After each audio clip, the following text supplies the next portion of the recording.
Hello friends, today is the 10th of January 2007. The person you see in front of you is none other than Arindam Mukherjee, who is currently studying at the University of Toronto, doing his chemical engineering.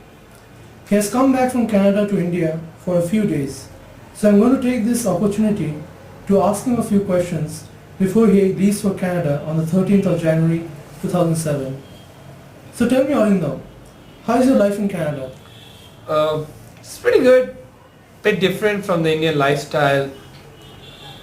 9 to 5, university almost every day, not fixed, but like say 8 to 8 on one day, 8 to 8 on one day, 9 to 5 on another day.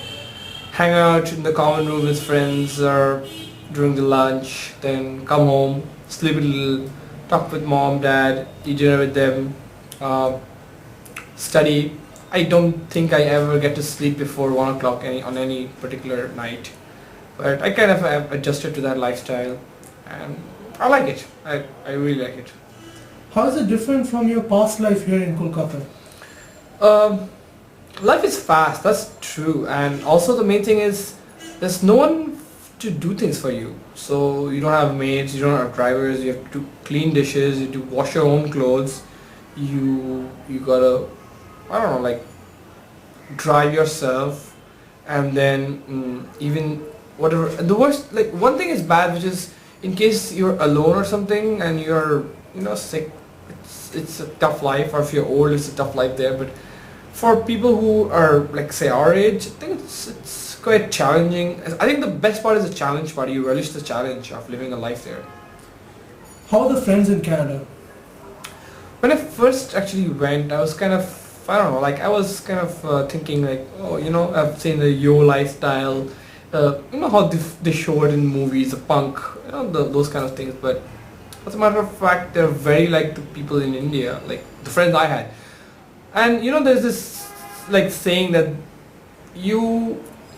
friends with similar mind, like people with similar minds flock together and they become friends, right? So birds of a feather flock together. Yeah, kind of like that. And that's what happens everywhere. Like, if you had a punk friend in India, you would definitely get a punk friend in the US.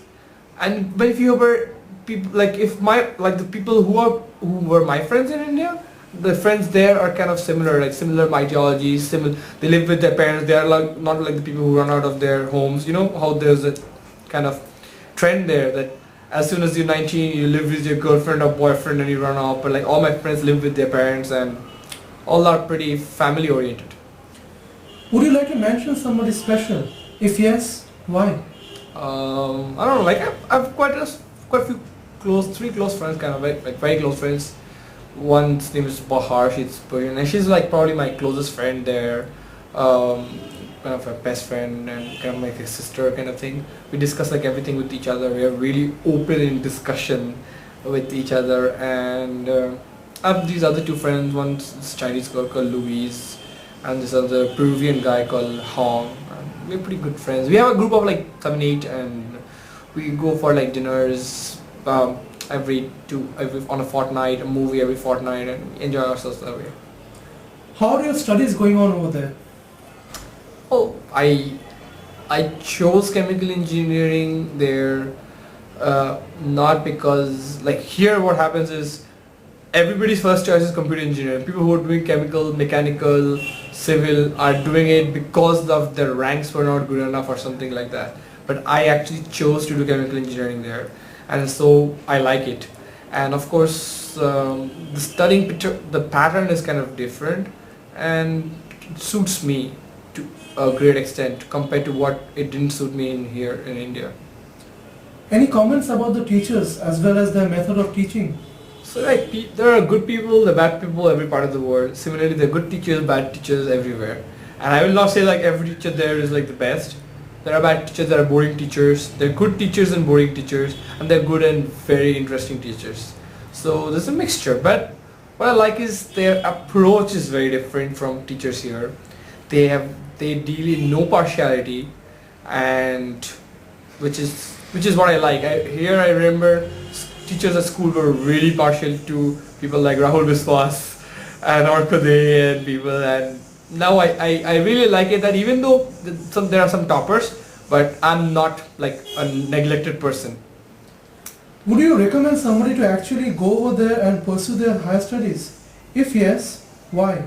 If no, why not? Well, I would really want someone to go there and pursue the higher studies. The main thing is infrastructure, the big difference.